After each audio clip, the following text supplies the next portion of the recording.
പ്രിയപ്പെട്ട വിദ്യാർത്ഥികളെ, ഇന്ന് വലിയ സന്തോഷത്തിലാണ് നിൽക്കുന്നത്. എൻ്റെ ചാനൽ 1K സബ്സ്ക്രൈബറായി മുന്നോട്ട് പോയിക്കൊണ്ടിരിക്കുകയാണ്. വലിയ സന്തോഷമുണ്ട്. ചാനൽ സബ്സ്ക്രൈബ് ചെയ്ത എല്ലാവർക്കും എല്ലാവിധ നന്ദിയും സന്തോഷവും അറിയിക്കുകയാണ്. നമ്മുടെ ഇതുവരെയുള്ള 11 വീഡിയോസുകളാണ് നമ്മൾ ഇതുവരെ ചാനലിൽ അപ്ലോഡ് ചെയ്തിട്ടുള്ളത്. 11 വീഡിയോസിനും നല്ല രൂപത്തിലുള്ള വ്യൂസും കിട്ടിയിട്ടുണ്ട്. +2, +1 വിദ്യാർത്ഥികൾക്ക്, എൻട്രൻസ് വിദ്യാർത്ഥികൾക്കായിട്ടുള്ള ഒരുപാട് ക്ലാസ്സുകളാണ് നമ്മൾ അറേഞ്ച് ചെയ്തിട്ടുള്ളത്. ഏതായാലും ഇനിയും നിങ്ങൾക്ക് തീർച്ചയായിട്ടും MST ടോക്സിൽ നിന്ന് നല്ല രൂപത്തിലുള്ള ക്ലാസ്സുകളും വിദ്യാർത്ഥികൾക്ക് ഉപകാരപ്രദമായ രൂപത്തിലുള്ള ക്ലാസ്സുകൾ നിങ്ങൾക്ക് പ്രതീക്ഷിക്കാം.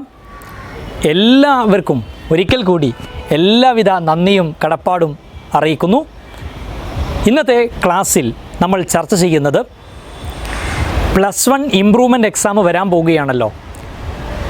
ഈ ലോക്ക്ഡൗൺ കാലഘട്ടത്തിൽ അല്ലെങ്കിൽ കൊറോണയുമായി ബന്ധപ്പെട്ട് വളരെ പ്രതിസന്ധിയിലൂടെയാണ് കടന്നു പോകുന്നത്. എല്ലാം പെട്ടെന്ന് ഈ രോഗത്തിന് ശമനമുണ്ടാകട്ടെ എന്ന് ആത്മാർത്ഥമായി പ്രാർത്ഥിച്ചുകൊണ്ട് ഈ കാലഘട്ടത്തിലും നമ്മുടെ മക്കൾ ഒരിക്കലും തന്നെ തളരാൻ പാടില്ലല്ലോ. അവർക്കൊരു ഉപകാരമാകുന്ന രൂപത്തിലുള്ള ഇംപ്രൂവ്മെൻറ്റ് ക്ലാസ്സിൻ്റെ 2ാമത്തെ സെഷനാണ് ഇന്ന് എടുക്കാൻ പോകുന്നത്. 1ാമത്തെ ഇംപ്രൂവ്മെൻറ്റ് ക്ലാസ് ഞാൻ തൊട്ടു മുന്നേ അപ്ലോഡ് ചെയ്തിരുന്നു. നിങ്ങളെല്ലാവരും കണ്ടുവെന്ന് പ്രതീക്ഷിക്കുന്നു. ഇന്ന് +1 ഇംപ്രൂവ്മെൻറ്റിന് വേണ്ടി പ്രിപ്പയർ ചെയ്യുന്ന എല്ലാ വിദ്യാർത്ഥികൾക്കും വേണ്ടി സമർപ്പിക്കുന്നു.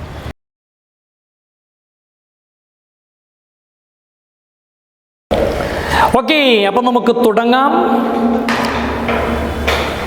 +1 ഇംപ്രൂവ്മെൻറ്റുമായി ബന്ധപ്പെട്ട 2ാമത്തെ ക്ലാസ്സാണ് നമ്മൾ തുടങ്ങാൻ പോകുന്നത്. 1ാമത്തെ ക്ലാസ്സിൽ നമ്മൾ ഇംപ്രൂവ്മെൻറ്റ് 2019 ക്വസ്റ്റ്യൻ പേപ്പറിലെ ചില സെലക്റ്റഡ് ക്വസ്റ്റ്യൻസ് ആയിരുന്നു ഡിസ്കസ് ചെയ്തിരുന്നത്. ഇന്നും നമ്മൾ ചില ഇമ്പോർട്ടൻ്റായ സെലക്ട് ചെയ്ത ചില ക്വസ്റ്റ്യൻസ് ഇംപ്രൂവ്മെൻറ്റ് 2018 ക്വസ്റ്റ്യൻ പേപ്പർ എല്ലാം ഇതിൽ ചർച്ച ചെയ്യും. അപ്പോൾ നമുക്ക് തുടങ്ങാം. ഓക്കെ, ഇന്നത്തെ ആദ്യത്തെ ക്വസ്റ്റ്യൻ നിങ്ങൾ സ്ക്രീനിൽ കണ്ടുകൊണ്ടിരിക്കുന്നുണ്ട്. ഞാനൊന്ന് വായിക്കാം. A car traveling at a speed 54 km/h is brought to rest in 90 seconds എന്നാണ് ക്വസ്റ്റ്യനിൽ തന്നിട്ടുള്ളത്. Car is traveling at a speed 54 km/h. അപ്പോഴും നിങ്ങൾക്ക് എന്തു മനസ്സിലായിട്ടില്ല?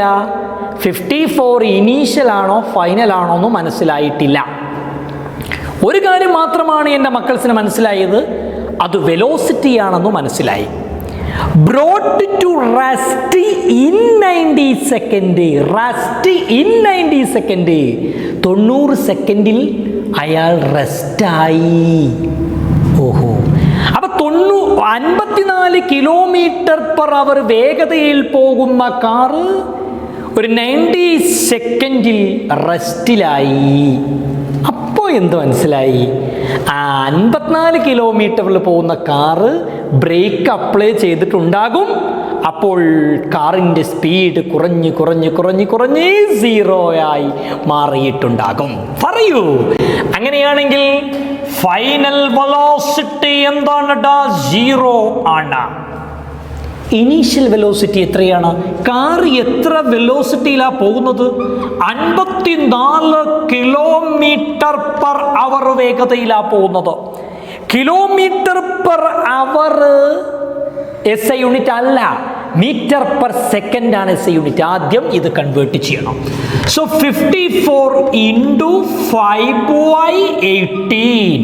ഞാൻ പറയേണ്ട ആവശ്യമില്ലല്ലോ, കിലോമീറ്റർ m/s കൺവേർട്ട് ചെയ്യാൻ 5/18 കൊണ്ട് മൾട്ടിപ്പിൾ ചെയ്താൽ മതി. സോ കാറ്റ് 3 18 54. 3 × 5 15 ms/-1 എന്ന് നമുക്ക് കിട്ടി. വൃത്തിയായി ചെയ്യാം, റിലാക്സ് ചെയ്ത് ക്വസ്റ്റ്യൻ വായിക്കുക. വെരി സിമ്പിൾഡാ. Then find the distance travelled by the car before coming to rest. Okay. S ആണ് കാണേണ്ടത്. ടൈം തന്നിട്ടുണ്ട് 90 സെക്കൻഡ് എന്ന് തന്നിട്ടുണ്ട് എസ് ഐ യൂണിറ്റിന്. No problem. UTVS ഏതാണ് equation?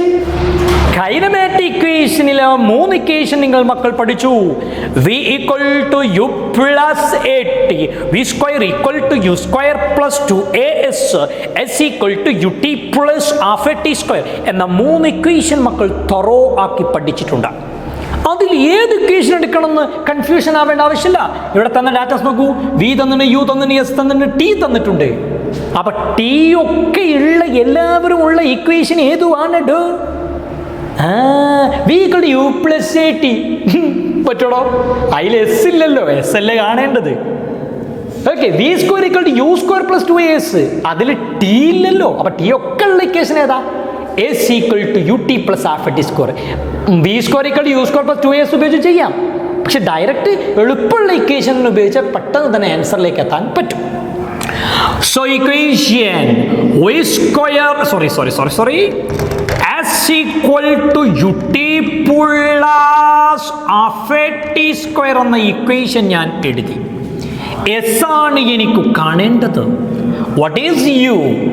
15 into what is T? 90 plus half into A തന്നിട്ടുണ്ടോ? ഇല്ല. Acceleration question പേപ്പറിൽ തന്നിട്ടില്ല. ആക്സലറേഷൻ കാണണം. സോ ദാറ്റ് മീൻസ് ആക്സലറേഷന്റെ ഇക്വേഷൻ ഉറക്കെ പറയൂ മക്കൾ. A = change in velocity with respect to time is called acceleration. That is V minus U divided by T. A = what is V?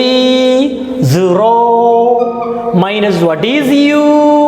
15 divided by what is T? 90. So that is A = minus 15 divided by 90. Cut. Oh, that's minus 1/6 unit meter per second square എന്ന് acceleration നിങ്ങൾക്ക് കിട്ടി. എന്ത് രസമാണെന്ന് അറിയും. നല്ല relax ചെയ്ത് പഠിക്കാം. Concentration ആണ് പ്രധാനം, കോൺസെപ്റ്റ് ആണ് പ്രധാനം. Okay, very simple. S = അവിടെ കൊടുത്തല്ലോ ½ into A കിട്ടി, minus 1/6 into what is T?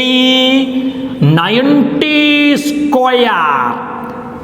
Values എല്ലാം സബ്സ്റ്റിറ്റ്യൂട്ട് ചെയ്തു. Just calculate. ഓക്കെ, കാൽക്കുലേറ്റ് ചെയ്തോളൂ. പറയൂ. ദാറ്റ് മീൻസ് ഇതാദ്യം കാൽക്കുലേറ്റ് ചെയ്യൂ. 1350 പ്ലസ് ഇതൊന്ന് കാൽക്കുലേറ്റ് ചെയ്ത് നോക്കൂ. ഇത് calculate 90 square 8100 divided by 12 divide ചെയ്താൽ എന്ത് കിട്ടും? ഇവിടെ മൈനസ് ഉണ്ട് മറക്കരുത്.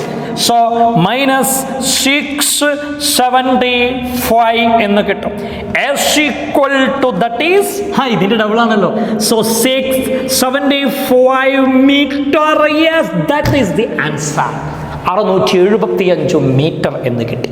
കേട്ടോ, എല്ലാ പ്രോബ്ലം ഇങ്ങനെ തന്നെ റിലാക്സ് ചെയ്ത് എഴുതാം. ഇതാണ് മക്കൾസ് എപ്പോഴും പഠിച്ചെടുക്കേണ്ടത്. അപ്പോൾ ഒരിക്കൽ കൂടി, ഈ ക്വസ്റ്റ്യൻ വന്നിരിക്കുന്നത് motion in A straight line എന്ന ചാപ്റ്ററിൽ നിന്നാണ്. ആ ചാപ്റ്ററിലെ കൈനമാറ്റിക് ഇക്വേഷൻ എന്ന ഭാഗത്തു നിന്നാണ് ആ ക്വസ്റ്റ്യൻ വന്നിരിക്കുന്നത്. അപ്പം ആദ്യം ഇക്വേഷൻ എഴുതി നോക്കി, എന്താണ് കാണേണ്ടത് നോക്കി. 3 ഇക്വേഷനിൽ ഏറ്റവും ആപ്റ്റായി ഇക്വേഷൻ സെലക്ട് ചെയ്തു. വാല്യൂ കൊടുക്കാൻ നോക്കിയപ്പണ്ട് എ തന്നിട്ടില്ല. നമ്മൾ തളരില്ല. എ കണ്ടു. A = V - U/T എന്ന ഇക്വേഷൻ വെച്ച് എ കണ്ടു. ആ വാല്യൂ ഇവിടെ സബ്സ്റ്റിറ്റ്യൂട്ട് ചെയ്തു. ആൻസർ കിട്ടി. സിമ്പിൾ അല്ലേ? ഓക്കെ, അടുത്ത ക്വസ്റ്റ്യനിലേക്ക് വരാം. Which one of the following relationships between the acceleration A and the displacement x of a particle involves simple harmonic motion? Simple harmonic motion എന്ന മൈൻഡിലേക്ക് വരുന്ന ആ മൊമെന്റിൽ തന്നെ കുട്ടിയുടെ മൈൻഡ് പോകേണ്ടത് ചാപ്റ്റർ നമ്പർ 14 ഓസിലേഷൻ എന്ന ചാപ്റ്ററിലേക്ക് വരണം. ആ ചാപ്റ്ററിൽ വ്യക്തമായിട്ട് ആക്സലറേഷനും അതേപോലെ തന്നെ എക്സും തമ്മിലുള്ള റിലേഷൻ വളരെ വ്യക്തമായി നിങ്ങൾ പഠിക്കുന്നുണ്ട്. ഈ ക്വസ്റ്റ്യനിൽ തന്ന option a = 5x, a = -200x², a = -5x, a = 100x³ എന്നിങ്ങനെ 4 ഓപ്ഷൻ തന്നിട്ടുണ്ട്. ഈ 4 ഓപ്ഷനിൽ ഏറ്റവും സ്യൂട്ടബിളായ ആക്സലറേഷനും ഡിസ്പ്ലേസ്മെന്റും തമ്മിൽ ഏറ്റവും സ്യൂട്ടബിൾ ആയിട്ടുള്ള ഇക്വേഷൻ ഏതാണ് എന്നാണ് നിങ്ങളോട് ചോദിച്ചിട്ടുള്ളത്. മക്കൾസിന് ഒരു കാര്യം മാത്രം അറിഞ്ഞാൽ മതി. എയും എക്സും തമ്മിലുള്ള റിലേഷൻ എന്താ? A directly proportional to X ആണ്. എയും എക്സും ഡയറക്ട്ലിയിലാണുള്ളത്. ആക്സലറേഷനും ഡിസ്പ്ലേസ്മെന്റും ഡയറക്ട്ലി പ്രൊപ്പോർഷണാലിറ്റിയിലാണുള്ളത് എന്നത് മക്കൾസിന് കൃത്യമായി മനസ്സിലാക്കിയാൽ മതി. a = that means -x, a directly proportional to -x ആണെന്നത് നിങ്ങൾ ഓർത്തു വെച്ചാൽ മതി. a = -ω²x, a = -ω²x. ആ ഇക്വേഷനൊക്കെ നിങ്ങൾ പഠിച്ചിട്ടുണ്ട്. അതിൽ നിന്ന് എയുടെയും എക്സിൻ്റെയും relation a directly proportional to -x ആണെന്നത് അറിഞ്ഞാൽ നിങ്ങൾക്ക് ഇതിൽ നിന്ന് കറക്റ്റ് ഓപ്ഷൻ നിങ്ങൾക്ക് തിരഞ്ഞെടുക്കാൻ വളരെ സിമ്പിൾ ആണ്. +5x ആണോ? 200x² ആണോ? x²? -5x, -x. Yes, correct answer. x³ പിന്നെ അതിൽ വരുന്നേ ഇല്ല. Yes, so this is the correct option. a = -5x. That means a directly proportional to -x.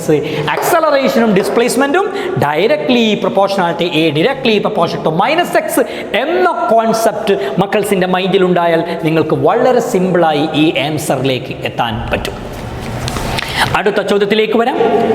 Work done by a body against friction always results in a loss of its dash kinetic energy and potential energy. 2 ഓപ്ഷനാണത്. അതായത് friction against ആയിട്ട് work ചെയ്യുമ്പോൾ, work done by a body, ഒരു ബോഡിയുടെ മുകളിൽ work ചെയ്യുന്നു against A friction. അപ്പം ഒരു വാഹനം മൂവ് ചെയ്തുകൊണ്ടിരിക്കുമ്പോൾ അതിനെതിരെ, അപ്പോൾ ഏത് എനർജിയാണ്? കൈനറ്റിക് എനർജിയാണ്. അതിനെതിരെ ഒരു ഫ്രിക്ഷൻ അപ്ലൈ ചെയ്യുമ്പോൾ കൈനറ്റിക് ആണോ പൊട്ടൻഷ്യൽ ആണോ മാറ്റം വരുന്നത്, നഷ്ടപ്പെടുന്നത്? എന്ത് സംശയം? ഒരു വാഹനം ഓടിക്കൊണ്ടിരിക്കുമ്പോൾ ആ വാഹനത്തിൻ്റെ മൂവ്മെൻറ്റിനെതിരെ ഓപ്പോസിറ്റായിട്ട് ആക്ട് ചെയ്യുന്നതാണ് ഫ്രിക്ഷൻ. അതുകൊണ്ട് ഫ്രിക്ഷൻ എന്ത് ചെയ്യും? ഫ്രിക്ഷൻ നല്ലോണം കൊടുക്കുമ്പോൾ വാഹനത്തിൻ്റെ സ്പീഡ് കുറയും. വാഹനത്തിൻ്റെ സ്പീഡ് കുറയും എന്ന് പറഞ്ഞാൽ ഏതു എനർജിയാണ്? kinetic energy. So work done by a body against friction always results in a loss of its kinetic energy. Clear അല്ലേ? ഇനി നമുക്ക് അടുത്ത ക്വസ്റ്റ്യനിലേക്ക് വരാം. അടുത്തത് ഒരു വലിയ ക്വസ്റ്റ്യൻ ആണ്. ആ ക്വസ്റ്റ്യനിലേക്ക് വരാം. അത് നമുക്ക് വൃത്തിയായി ചെയ്ത് നോക്കാം. ഏത് ക്വസ്റ്റ്യൻ ആണെങ്കിലും എൻ്റെ മക്കൾസ് ടെൻഷൻ അടിക്കേണ്ടതില്ല. വീണ്ടും വീണ്ടും റിപ്പീറ്റ് ചെയ്ത് വായിച്ചാൽ മാത്രം മതി. വേറെ പ്രശ്നങ്ങളൊന്നും തന്നെ ഇല്ല. അപ്പം നമുക്ക് തുടങ്ങാം. A steel wire of length L തന്നിട്ടുണ്ട്. എത്ര? 1.5 മീറ്റർ ആണ് തന്നിട്ടുള്ളത്. അതേപോലെ എഴുതി വെച്ച് SI യൂണിറ്റ് ആണ്, പ്രശ്നമൊന്നുമില്ല. Diameter 0.25 centimetre. ഈ ഡയാമീറ്റർ 0.25 സെന്റിമീറ്റർ തന്നിട്ടുണ്ട്. ഡയാമീറ്റർ തന്ന റേഡിയസ് കാണാൻ പറ്റും. റേഡിയസ് എന്ന് പറയുന്നത് ഡയാമീറ്ററിന്റെ പകുതിയല്ലേ. So 0.25 divided by 2 that's equal to 0.125. പക്ഷെ ഒരു പ്രശ്നം, ഇവിടെ സെന്റിമീറ്ററിലാണ് തന്നിരിക്കുന്നത്. അതെന്തിലേക്ക് കൺവേർട്ട് ചെയ്യണം? മീറ്ററിലേക്ക് കൺവേർട്ട് ചെയ്യണം. So into 10⁻⁻² metre. അതും SI യൂണിറ്റ് ആയി. Next, loaded with a force of 98 newton. F = 98 newton എന്ന് ക്വസ്റ്റ്യനിൽ വളരെ വ്യക്തമായിട്ട് എന്ത് ചെയ്തിട്ടുണ്ട്? തന്നിട്ടുണ്ട്. ഓക്കെ, അപ്പോൾ ഇത്രയും കാര്യങ്ങൾ നിങ്ങൾ ക്വസ്റ്റ്യനിൽ തന്നിട്ടുണ്ട്. The increase in length of the wire is. Increase in length. എന്ത് ഇൻക്രീസ് ഇൻ ലെങ്ത് എന്ന് പറഞ്ഞാൽ? ΔL ഡെൽറ്റ എൽ മറക്കരുത്.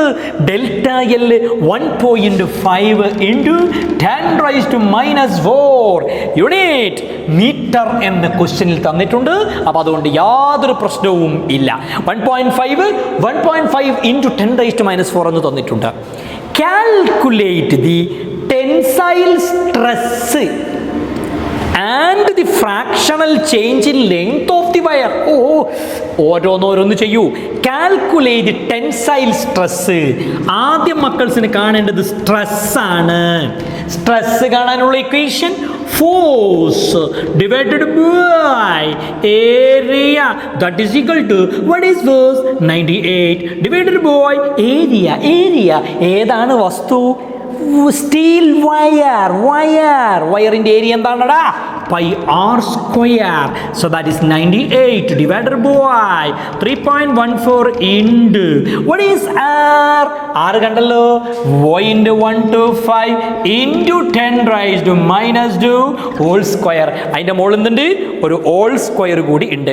So 98 divided by 3.14 into 1.125 into 10⁻⁻² whole square. ഇതൊന്ന് കാൽക്കുലേറ്റ് ചെയ്ത് നോക്കൂ. കാൽക്കുലേറ്റ് നിങ്ങൾക്ക് കിട്ടുന്ന answer 1.99 into 10⁻⁷ unit 1.99 into 10⁻⁷. Unit എന്താ പറയൂ? ഫോഴ്സിന്റെ യൂണിറ്റ് എന്താണ്? Newton per area. Newton per metre square. That is the unit. കണ്ടോ, ഒരു ടെൻഷൻ എടുക്കാതെ വളരെ റിലാക്സ് ചെയ്ത് അങ്ങോട്ട് ചെയ്യണം. ഒരു പ്രശ്നമില്ല. ഇതിലൊക്കെ ഇപ്പം എന്താ പ്രശ്നമുള്ളത്? ഇനി അതിൽ തന്നെ ഒരു ക്വസ്റ്റ്യൻ കൂടി ഉണ്ടല്ലോ. എന്തായിരുന്നു? That means fractional change in length of the wire. Fractional change in length. Fraction. That means delta L by L. What is delta L? Change, increasing length divided by L, original length. ഓർമ്മയുണ്ടോ? Delta L by L fractional change കൃത്യമായി ഓർത്ത് വെച്ചിരിക്കണം. So that means delta L തന്നിട്ടുണ്ട് 1.5 into 10⁻⁻⁴ divided by L എത്ര തന്നത്? Original length 1.5. Calculate ചെയ്ത് നോക്കൂ. That means 10⁻⁻⁴ എന്നാണ് ആൻസർ കിട്ടുക. ഇനി മറ്റൊരു കാര്യം, എന്താണ് യൂണിറ്റ്? എന്തോന്ന്? ഡെൽറ്റ എല്ലിന് യൂണിറ്റ് മീറ്റർ. ഇതിന് യൂണിറ്റ് ഇല്ല. ഓക്കെ, അപ്പൊ കണ്ടോ നിങ്ങൾ, വലിയ ക്വസ്റ്റ്യൻ കാണുമ്പോൾ വലിയൊരു സെന്റൻസ് പോലെ നമുക്ക് ഫീൽ ചെയ്യാം. പക്ഷേ വളരെ സിമ്പിളായിട്ട് നിങ്ങൾക്ക് ഇത് വർക്കൗട്ട് ചെയ്യാൻ കഴിയും എന്നാണ് ഞാൻ വീണ്ടും നിങ്ങളെ ഓർമ്മപ്പെടുത്തുന്നത്. Okay, ready? ഇനി നമുക്ക് അപ്പോൾ ഈ കേസ് മനസ്സിലായല്ലോ. ഇപ്പോൾ നമ്മൾ പറഞ്ഞ ക്വസ്റ്റ്യൻ മനസ്സിലായല്ലോ. ഓക്കെ, ഇത്തരത്തിലുള്ള പ്രോബ്ലം ഒക്കെ ഇപ്പോൾ കഴിഞ്ഞ 2018 ക്വസ്റ്റ്യൻ പേപ്പറാണ് ഞാൻ പറഞ്ഞുകൊണ്ടിരിക്കുന്നത്. ഇതിൽ തന്നെ എത്ര പ്രോബ്ലംസാണ് വർക്കൗട്ട് ചോദിച്ചെന്ന് നോക്കൂ. ഇതിൻ്റെയൊക്കെ മോഡൽ NCERT പുസ്തകത്തിലുണ്ട് എന്നതാണ് പ്രത്യേകത. NCERTയിലെ തന്നെ ഡയറക്റ്റ് ക്വസ്റ്റ്യൻ പോലും പല പബ്ലിക് എക്സാമുകൾക്കും ചോദിച്ചിട്ടുണ്ട്. അപ്പോൾ അതുകൊണ്ട് തന്നെ നന്നായിട്ട് ലൈൻ ബൈ ലൈനായി അരിച്ചു പെറുക്കി അങ്ങോട്ട് പഠിക്കുക. നിങ്ങൾക്ക് തീർച്ചയായിട്ടും നല്ല മാർക്ക് തന്നെ നിങ്ങൾക്ക് സ്കോർ ചെയ്യാൻ കഴിയുമെന്ന കാര്യത്തിൽ യാതൊരു സംശയവും ഇല്ല. Okay, ready? Yes, clear? അടുത്ത ക്വസ്റ്റ്യനിലേക്ക് കടക്കാം. ഇനി അടുത്ത ക്വസ്റ്റ്യനിലേക്ക് നമ്മൾ വരികയാണ്. An insect. ഒരു ഇൻസെക്റ്റിനെ കുറിച്ചുള്ള ഒരു ഭാഗത്തിലേക്കാണ് വരുന്നത്. ആൻ ഇൻസെക്ട്, സ്ക്രീനിൽ കണ്ടുകൊണ്ടിരിക്കുന്നുണ്ടല്ലോ ചോദ്യം അല്ലേ? An insect trapped in A circular go of radius 12 centimetre. Radius തന്നിട്ടുണ്ട് 12 സെന്റിമീറ്റർ. എന്ത് ചെയ്യണം? മീറ്ററിലേക്ക് കൺവേർട്ട് ചെയ്യണം. 12 into 10⁻⁻² മീറ്റർ എന്ന് എഴുതി വെച്ചു. Next, moves along the groove steadily and complete 7 revolution in 100 seconds. 7 revolution എന്നു തന്നിട്ടുണ്ട് 7. അറ്റ് എ ടൈം ഇട്ടി 100 സെക്കൻഡ് എന്നും ക്വസ്റ്റ്യനിൽ തന്നിട്ടുണ്ട്. ചോദ്യം, what is the linear speed of the motion? എന്നാണ് ക്വസ്റ്റ്യനിൽ തന്നിരിക്കുന്നത്. ലീനിയർ സ്പീഡാണ് നമുക്ക് കൊടുക്കേണ്ടത്. Linear speed. ഓക്കെ, ലീനിയർ വെലോസിറ്റിയും ആംഗുലാർ വെലോസിറ്റിയും തമ്മിലുള്ള റിലേഷൻ എന്താ മക്കൾ? ഉറക്കെ ഉറക്കെ പറയൂ. That means V = r omega. മറക്കരുത് കേട്ടോ, അത് ഭയങ്കര ഇക്വേഷൻ ആണ്.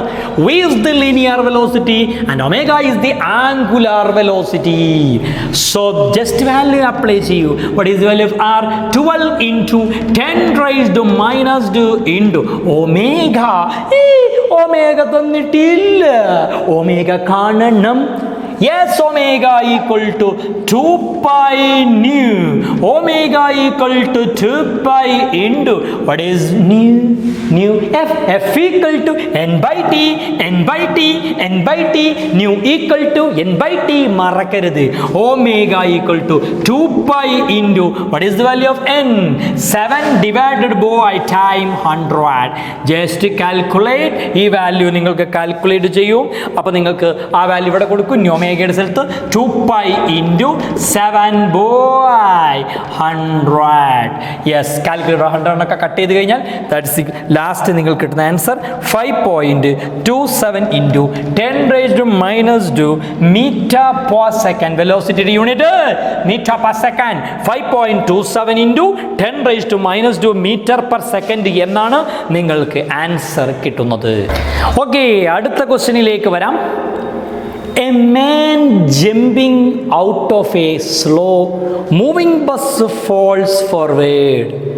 ചെറിയ ഒരു വേഗതയിൽ ഓടുന്ന ബസ്സിൽ നിന്നും ചാടുന്ന ഒരു മനുഷ്യൻ മുമ്പിലേക്ക് വീഴുന്നു. This is due to dash. പറയൂ simple. This is due to inertia, ജഡത്വം. Question number B. Which Newton's law give the above concept? State the law. Newton's first law is called laws of inertia. Newton's second law is called laws of force. Newton's third law is called laws of action and reaction. മൂന്നും കൃത്യമായി പഠിക്കണം. അപ്പോൾ ഒന്നാമത്തെ ലോയാണ് laws of inertia. സ്റ്റേറ്റിന് എല്ലാവർക്കും അറിയാലോ. Everybody continues compelled to an external force. അതൊക്കെ അങ്ങനെ തുടങ്ങി. അപ്പോൾ Newton second law rate of change of momentum is directly proportional to. ഞാൻ പറയണ്ടല്ലോ, നിങ്ങൾക്കറിയാലോ. 3. What is the net force acting on a book at rest on the table? എല്ലാവർക്കും അറിയാലോ, 0.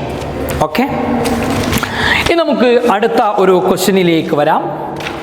The centripetal force depends on. നന്നായി ശ്രദ്ധിക്കണം, ഇത്തരം ക്വസ്റ്റ്യനുകൾ ചില ഗ്യാപ്പിട്ട വർഷങ്ങളിൽ വരാറുണ്ട്, ചില വർഷങ്ങളിൽ വരാറുണ്ട്. The centripetal force depends on mass of the body. അപ്പോൾ കുട്ടി കൃത്യമായിട്ട് F, centripetal force F depend on mass, velocity, radius of circular path. എഴുതി വെച്ചു. Find the expression, ആ ഇക്വേഷൻ ഉണ്ടാക്കാൻ, for the centripetal force acting on the body using the principle of dimensional analysis. Take constant k equal to 1. ഈ question പല വിദ്യാർത്ഥികളും നല്ല ടഫാണ്, അത് ചില പ്രയാസം ഉണ്ടാവാറുണ്ട് എന്നൊക്കെ പറയാറുണ്ട്. ഒരു ടെൻഷനും വേണ്ട, അത് ഇപ്പം അവിടെ റെഡിയാക്കാൻ പോവാണ്. എല്ലാവരും ഇവിടെ ശ്രദ്ധിച്ചോളൂ. എല്ലാവർക്കും ഇങ്ങനെ ചെയ്താൽ മനസ്സിലായല്ലോ. ഫോഴ്സിൻ്റെ important factor mass, velocity, radius ആണെന്ന് പറഞ്ഞാൽ ഇങ്ങനെ എഫ് ഡയറക്ട്ലി പ്രൊപ്പോർഷണൽ ടു എന്ന് പറഞ്ഞാൽ എല്ലാ ടേമും എഴുതാം. ഡൗട്ടില്ലല്ലോ. ഞാൻ പതിയെ പറയാം, നിങ്ങൾ നല്ല റിലാക്സ് ചെയ്ത് ശ്രദ്ധിക്കാം. അടുത്ത ക്ലാസ്സിൽ ബാക്കി നമുക്ക് ചർച്ച ചെയ്യാം. അപ്പോൾ എടുക്കുന്ന നല്ലപോലെ വൃത്തിയാക്കി പഠിച്ചു പോവാം. ഓക്കെ, സോ അതിനുശേഷം മക്കൾക്ക് ചെയ്യേണ്ടത് കോൺസ്റ്റന്റ് കൊടുക്കും. ഈക്വൽ ടു എന്നാക്കണത് ഇക്വേഷൻ ആക്കണം. അപ്പം എന്താ പറയുക, കെ ഇൻറ്റു MVR. കെയുടെ വാല്യൂ എത്രയെന്ന് ക്വസ്റ്റ്യനിൽ തന്നിട്ടുണ്ട്, 1 ആണ്. So F equal to MVR. ഇത്രയും പ്രശ്നമൊന്നുമില്ലല്ലോ, വളരെ സിമ്പിളായിട്ട് നിങ്ങൾക്ക് എഴുതാവുന്നതാണ്. എന്നിട്ട് നിങ്ങൾ ഇതിന് എമ്മിന് മുകളിൽ റൈസ് ടു എ, വിയുടെ മുകളിൽ റൈസ് ടു ബി, ആറിന് മുകളിൽ റൈസ് ടു സി എന്ന് നിങ്ങൾ എഴുതും. സംശയമില്ലല്ലോ? ഓക്കെ. ഇനി നമ്മൾ മക്കൾ ഡയമെൻഷൻ അനാലിസിസ് അല്ലേ എഴുതേണ്ടത്? എഫിന്റെ ഡയമെൻഷൻ ആദ്യം പറയൂ. എഫ് ഫോഴ്സിന്റെ ഡയമെൻഷൻ എല്ലാവർക്കും അറിയില്ല, ഞാൻ ചെയ്തിരുന്നു. വേണമെങ്കിൽ ചെയ്തുതരാം. ചില കുട്ടികൾക്ക് ചിലപ്പോൾ മറന്നു പോയിട്ടുണ്ടാവും. F equal to M A. എമ്മിൻ്റെ ഡയമെൻഷൻ എം തന്നെയാണ്. എയുടെ ഡയമെൻഷൻ എന്താ? എൽ ടി റേസ് ടു -2 ആണ്. So M L T raise to -2 ആണ് എഫിൻ്റെ ഡയമെൻഷൻ എന്ന് എല്ലാവർക്കും അറിയാലോ. എയുടെ ഡയമെൻഷൻ എങ്ങനെ കിട്ടിയെന്ന് ആർക്കും അറിയാത്തുണ്ടോ? Metre per second square. L T raise to -2. Okay, ഡൗട്ടില്ല എന്ന് വിചാരിക്കുന്നു. സോ എഫിൻ്റെ ചെയ്തു M L T raise to -2 എന്ന് എഴുതി ഞാൻ, ഈക്വൽ ടു 2. എമ്മിൻ്റെ ഡയമെൻഷൻ എന്താ? Capital letter M. അതിൻ്റെ മുകളിൽ എന്തുണ്ട്? എന്തുണ്ട്? എ ഉണ്ട്. വിയുടെ ഡയമെൻഷൻ എന്താ? എൽ ടി റേസ് ടു -1 ആണ്. അതിൻ്റെ മുകളിൽ ബി എന്ന് എഴുതി. നല്ല സിമ്പിളാണ്, നിങ്ങളൊന്നും ടെൻഷൻ അടിക്കണ്ട. 6 റേഡിയസിൻ്റെ എന്താ? എല്. അതിൻ്റെ മുകളിൽ സി എന്നും എഴുതി. ക്ലിയർ ആണല്ലോ? യെസ്, നല്ലോണം ശ്രദ്ധിക്കട്ടോ, ഒരു ടെൻഷൻ അടിക്കണ്ട, ഒക്കെ നമുക്ക് ശരിയാക്കാം. ഈ എമ്മിൻ്റെ മുകളിൽ എത്ര ഉണ്ട് വാല്യൂ? 1 ആണ് ഉള്ളത്. എമ്മിൻ്റെ മുകളിൽ 1 ഉണ്ട്. ഈ എല്ലിൻ്റെ മുകളിൽ എത്ര? 1 ഉണ്ട്. പക്ഷെ അവിടെ എന്തെയില്ല, കാണൂല. എം റേസ് ടു 1 എന്ന് പറഞ്ഞാൽ എം ആണ്, എൽ റേസ് ടു 1 എന്ന് പറഞ്ഞാൽ എൽ ആണ്, അതുകൊണ്ട് കാണൂല. ഓക്കെ.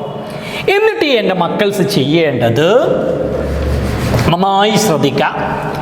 എ ഈക്വൽ ടു, രണ്ട് ഇക്വേഷൻ ഈക്വൽ ടു ആണല്ലോ. അപ്പം എയുടെ അതിൻ്റെ മുകളിൽ ചില ഈ ഇക്വേഷൻ 2 ടേം ഉണ്ട്, എല്ലിൻ്റെ 2 ടേം ഉണ്ട്. അപ്പോൾ ബ്രാക്കറ്റൊക്കെ ഓപ്പൺ ആക്കണം. അപ്പോൾ അടുത്ത സ്റ്റെപ്പിൽ M raise to 1, L raise to 1, T raise to -2 that is equal to M raise to A. ഈ ബ്രാക്കറ്റ് ഓപ്പൺ ചെയ്യണം. അവിടെ 2 ടേം ഉണ്ട്. എൽ റേസ് ടു ബി, എല്ലിൻ്റെ മുകളിൽ ബി, എല്ലിൻ്റെ മുകളിൽ power B, L raise to B എഴുതി. -1 into B, -1 into B, -1 into B, -b. So T raise to -b. Okay. L raise to C, L raise to C ഡൗട്ടുണ്ടല്ലോ? ഒന്ന് clear ആക്കും, നല്ല വ്യക്തമായി പഠിക്കും. എം റേസ് ടു എ ഡൗട്ടില്ല. L raise to B എഴുതി, bracket open ചെയ്യാം. -1 into B, -b. ഇവിടെ ഒന്നുമില്ല, 1 ഇൻറ്റു സി, അതായത് സി. ഓക്കെ. എന്നിട്ട് ഇവിടെ ഒരേ ടേമുകളുണ്ട്. എൽ റേസ് ടു ബിയും എൽ റേസ് ടു സിയും അത് ഒരുമിച്ച് ചെയ്തു. So M raise to 1, L raise to 1, T raise to -2 that is equal to m raised to a, l raised to b into l raised to c, l raised to b into l raised to c, t raised to -b. What is l raised to b into l raised to c? What is a raised to m into a raised to n equal to a raised to m plus n? Okay. a raised to m into a raised to n എന്ന് പറഞ്ഞാൽ a raised to m plus n ആണ്. അതേപോലെ ഇതു m raised to 1, l raised to 1, t raised to -2 that is equal to m raised to a, l raised to b plus c, t raised to -b. ഇങ്ങനെ അങ്ങോട്ട് എഴുതുക. കഴിഞ്ഞു. ഇതോടുകൂടി നമ്മുടെ first section complete ആയി. വലിയ ക്വസ്റ്റ്യൻ ആണ്, 3 മാർക്കിനൊക്കെയാണ് ഈ ക്വസ്റ്റ്യൻ ചോദിക്കുക. അപ്പം എൻ്റെ മക്കൾസ് തളരാതെ റിലാക്സ് ചെയ്ത് എഴുതാം. ഇനി നിങ്ങൾക്ക് ഫുള്ള് കിട്ടും. എ ഈക്വൽ ടു എമ്മിൻ്റെ മുകളിൽ നോക്കി, ഈ എമ്മിൻ്റെ മുകളിൽ എത്താ ഉള്ളത് എ. അപ്പം എ ഈക്വൽ ടു ഈ എമ്മിൻ്റെ മുകളിൽ എത്ര ഉള്ളത് 1. അപ്പം എയുടെ വാല്യൂ കിട്ടി 1. അടുത്ത് ഇവിടെ എന്താ ഉള്ളത്? ബി പ്ലസ്, എല്ലിൻ്റെ മുകളിൽ എന്താ ഉള്ളത്? B plus C equal to ഇവിടെ എല്ലിൻ്റെ മുകളിൽ എത്ര ഉള്ളത് 1. അപ്പോൾ വാല്യൂ കിട്ടൂല. അടുത്ത് ഈ ടീൻ്റെ മുകളിൽ എന്താ ഉള്ളത്? -b ഈക്വൽ ടു ഈ ടീൻ്റെ മുകളിൽ എന്താ ഉള്ളത്? -2. സോ ബിയുടെ വാല്യൂ കിട്ടി -2. ഈ മൈനസ് ഇട്ട് പോയാൽ +2. ബിയുടെ വാല്യൂ കിട്ടി 2. ബിയുടെ വാല്യൂ 2 കിട്ടിയാൽ ഇത് കിട്ടൂലേ? 2 ബിയുടെ സ്ഥലത്ത് 2 കൊടുക്കൂ. 2 plus c equal to 1, c equal to 1 minus 2, c equal to -1. എയുടെ വാല്യൂ 1, ബിയുടെ വാല്യൂ 2, സിയുടെ വാല്യൂ -1. കണ്ട, കിട്ടി? മനസ്സിലായോ? എന്നിട്ടോ എമ്മിൻ്റെ മുകളിൽ എക്ക് 1, എല്ലിൻ്റെ മുകളിൽ B plus C equal to 1, -b equal to -2. Just calculate. ഇനി ഒന്നുമില്ല, ഇവിടെ കൊടുക്കൂ. That means F equal to M raise to A, എയുടെ value 1. Then we raised to b 2. r raised raise to സിയുടെ value -1. m raise to a, m raise to 1, v raise to b, 2, v raise to 2, r raise to c, r raise to c, -1, r raise to -1 എഴുതി. So f equal to m raised to 1 ആണ് mv square, r raised to -1 താഴത്തേക്ക് കൊണ്ടുപോയാൽ എന്താ ചെയ്താ boy r. Yes, this is the centripetal force. F equal to mv square by r, f equal to mv square by r. This is the beautiful physics. ഇതാണ് ഇക്വേഷനുകൾ ഉണ്ടാക്കാൻ, ഡയമെൻഷനാലിസ് ഉപയോഗിച്ച് equation ഉണ്ടാക്കാൻ പറയും. ഇത് നിങ്ങളുടെ അവസാനത്തെ ഭാഗത്താണ് ഇത് ഡിസ്കസ് ചെയ്യുന്നത്. ആ ഭാഗം കൃത്യമായിട്ടൊന്ന് പഠിച്ചു വെക്കുക. ചില വർഷം, എല്ലാ വർഷവും ചോദിക്കാറില്ല, റിപ്പീറ്റഡ് അല്ല, ഇടയ്ക്കിടയ്ക്ക് ചോദിക്കാറുണ്ട്. അപ്പോൾ ഞാൻ ആ ഡെറിവേഷനാണ് നിങ്ങൾക്ക് കാണിച്ചിരിക്കുന്നത്. എല്ലാവരും എൻ്റെ കൂടെ തന്നെ വന്നിട്ടുണ്ടെന്ന് മനസ്സിലാക്കുന്നു. വീണ്ടും വീണ്ടും വർക്കൗട്ട് ചെയ്യുക, നന്നായിട്ട് പഠിക്കുക. Very very simple. ഈ ഇക്വേഷൻ നിങ്ങൾ ഓൾറെഡി പഠിച്ചു കഴിഞ്ഞു. ഇംപ്രൂവ്മെൻറ്റ് ക്ലാസ് ആണല്ലോ ഞാൻ ചർച്ച ചെയ്യുന്നത്. ഈ ഇക്വേഷൻ പഠിക്കുന്നത് എവിടെയാണ്? F equal to mv square, centripetal force, laws of മോഷനിലും പ്ലെയിനിലും ഒക്കെ എന്ത് ചെയ്യുന്നുണ്ട്, ഇത് ഡിസ്കസ് ചെയ്ത് നിങ്ങൾ ഓൾറെഡി പരിചയിച്ച ഇക്വേഷൻ കൂടിയാണ് എന്ന് ഞാൻ നിങ്ങളെ ഓർമ്മപ്പെടുത്തുകയാണ്. ഓക്കെ, അപ്പോൾ എല്ലാവരും റെഡി ആയല്ലോ? ആൻസർ എല്ലാവരും എഴുതിയല്ലോ? Okay, ready. ഇനി അടുത്ത ഒരു ക്വസ്റ്റ്യനിലേക്ക് വരാം. ദാറ്റ് മീൻസ് ഈ ഒരു ക്വസ്റ്റ്യൻ പേപ്പറിൽ നല്ല നല്ല ക്വസ്റ്റ്യൻസുകൾ ഒരുപാട് ചോദിച്ചിട്ടുണ്ട്. അടുത്തൊരു question, satellites R object which revolve around the earth. നിങ്ങൾ സ്ക്രീനിൽ ക്വസ്റ്റ്യൻ കണ്ടുകൊണ്ടിരിക്കുന്നുണ്ട്. എന്നിട്ട് question number 1, the direction of revolution of geosynchronous satellite is from, option ഒക്കെ ഉണ്ട്, east to west, west to east, north to south, south to north എന്ന് പറയുന്ന option ഒക്കെ ഉണ്ട്. ജിയോസിങ്ക്രോണസ് satellite, ജിയോസിങ്ക്രോണസ്, ഭൂമിയെ പോലെ 2 സാറ്റലൈറ്റ് ഉണ്ട്. ഗ്രാവിറ്റേഷൻ പഠിക്കുന്നുണ്ട് എൻ്റെ മക്കള്. ജിയോസിങ്ക്രോണസ് ഉണ്ട്, പോളാർ സാറ്റലൈറ്റ് ഉണ്ട്. ജിയോസിങ്ക്രോണസ് എവിടുന്ന് എടുക്കുക? വെസ്റ്റ് ടു ഈസ്റ്റിലേക്കാണ്, വെസ്റ്റ് ടു ഈസ്റ്റിലേക്കാണ് ജിയോസിങ്ക്രോണസ് സാറ്റലൈറ്റ് മൂവ് ചെയ്യുന്നത്. രണ്ടും പഠിക്കണേ. ഈ ജിയോസിങ്ക്രോണസ് ഇങ്ങനെ മൂവ് ചെയ്യാം. ഓക്കെ, എന്നാൽ പോളാർ സാറ്റലൈറ്റോ നോർത്ത് പോളും സൗത്ത് പോളും ഇങ്ങനെ റൗണ്ട് ചെയ്യുക, ഇങ്ങനെയാണ് മൂവ് ചെയ്യുക, നോർത്ത് സൗത്ത്, നോർത്ത് സൗത്ത്. അപ്പോൾ ഇങ്ങനെ മൂവ് ചെയ്യുന്നതാണ് പോളാർ സാറ്റലൈറ്റ്, ഇങ്ങനെ മൂവ് ചെയ്യുന്നതാണ് എന്ത്? ജിയോസിങ്ക്രോണസ് സാറ്റലൈറ്റ്. ഈ ഗ്രാവിറ്റേഷൻ എന്ന് പറയുന്ന ചാപ്റ്ററിൻ്റെ അവസാന പാർട്ടിൽ എന്ത് ചെയ്യുന്നുണ്ട്, അത് ഡിസ്കസ് ചെയ്യുന്നുണ്ട്. മക്കൾസ് കൃത്യമായിട്ട് നോട്ട് ചെയ്യണം. ഒരിക്കൽ കൂടി ഓർമ്മിപ്പിക്കുകയാണ്. Okay, ready? അപ്പോൾ നല്ല രസമല്ലേ സംഭവം? നന്നായിട്ട് മനസ്സിലാക്കി പഠിച്ചാൽ യാതൊരു പ്രശ്നമില്ല. നിങ്ങൾ കോൺസെൻട്രേറ്റ് ചെയ്ത് പഠിക്കുക, ടെൻഷൻ അടിക്കേണ്ടതില്ല. വളരെ റിലാക്സ് ആയിട്ട് എല്ലാം എനിക്ക് സാധിക്കും എന്നങ്ങോട്ട് ഉറപ്പിച്ച് അങ്ങോട്ട് പഠിക്കാം. A steam engine delivers, steam engine chapter thermodynamics. Steam engine delivers 5.4 into 10 raised to 8 joule of work per minute. Work തന്നിട്ടുണ്ട്. 5.4 into 10 raised to 8 ജൂൾ ആണ് തന്നിരിക്കുന്നത്. Of heat per minute, 8 joule of work per minute and services 3.6 into 10 raised to 9 joule of heat. Okay, 3.6 into 10 raised to 9 joule heat തന്നിട്ടുണ്ട്. That means Q1 that's equal to 3.6 into 10 raised to 9 joule എന്ന് ക്വസ്റ്റ്യനിൽ തന്നിട്ടുണ്ട്. എന്താ പറഞ്ഞത്? ഒരു steam engine ബോയിലറിലെ 3.6 into 10 raised to 9 joule താപം ഉപയോഗിച്ച് ഒരു മിനിറ്റിൽ 5.4 into 10 raised to 8 joule പ്രവൃത്തി ചെയ്യുന്നു. What is the efficiency of the engine? Efficiency. W Q നമ്മൾ efficiency കാണാനുള്ള equation eta equal to W by Q1 ആണ്. What is the efficiency of the engine? പെർസെൻറ്റേജിലേക്ക് കൂടി കൺവേർട്ട് ചെയ്യണമെങ്കിൽ into 100. What is the value of W? 5.4 into 10 raised to 8 divided by 3.6 into 10 raised to 9 into 100. ഇത് calculate ചെയ്യുമ്പോൾ നിങ്ങൾക്ക് കിട്ടുന്ന answer 15%. Okay, ഇന്ന് നമ്മൾ 2018 improvement എക്സാമിൻ്റെ ക്വസ്റ്റ്യൻസുകളാണ് ഇന്ന് ഡിസ്കസ് ചെയ്തിട്ടുള്ളത്. ഇതിൻ്റെ ഫസ്റ്റ് സെഷൻ 2019 ഇംപ്രൂവ്മെൻറ്റിലെ വളരെ ഇമ്പോർട്ടൻ്റ് ആയ സെലക്ട് ചെയ്ത ക്വസ്റ്റ്യൻ ഞാൻ നേരത്തെ ഡിസ്കസ് ചെയ്തിരുന്നു. നിങ്ങളെല്ലാവരും അത് കണ്ടു എന്ന് പ്രതീക്ഷിക്കട്ടെ, ഇല്ലെങ്കിൽ അത് കാണുക. അതിൻ്റെ കൂടെ തന്നെ നമ്മുടെ +1 +2 വളരെ ഇമ്പോർട്ടൻ്റ് ആയ ഫുൾ ഇക്വേഷൻസ് അടങ്ങിയ ഒരു ക്ലാസ് ഞാൻ മുന്നേ ചെയ്തിട്ടുണ്ടായിരുന്നു.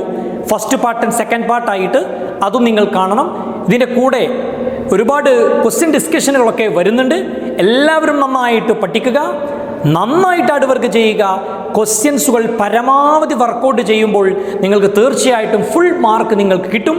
എല്ലാവർക്കും ഫുൾ മാർക്ക് തന്നെ കിട്ടട്ടെ എന്ന് ഞാൻ പ്രാർത്ഥിക്കുകയാണ്. അതോടൊപ്പം തന്നെ നമ്മുടെ കൊറോണ രോഗം എത്രയും പെട്ടെന്ന് സുഖപ്പെടട്ടെ, എല്ലാവർക്കും ശാന്തിയും സമാധാനവും ഉണ്ടാകട്ടെ എന്ന് പ്രാർത്ഥിച്ചുകൊണ്ട് ഈ സെഷൻ ഇവിടെ അവസാനിപ്പിക്കുന്നു. ഇനി മറ്റൊരു ദിനം മറ്റൊരു സെഷനിൽ നമുക്ക് വീണ്ടും കാണാം. Thank you.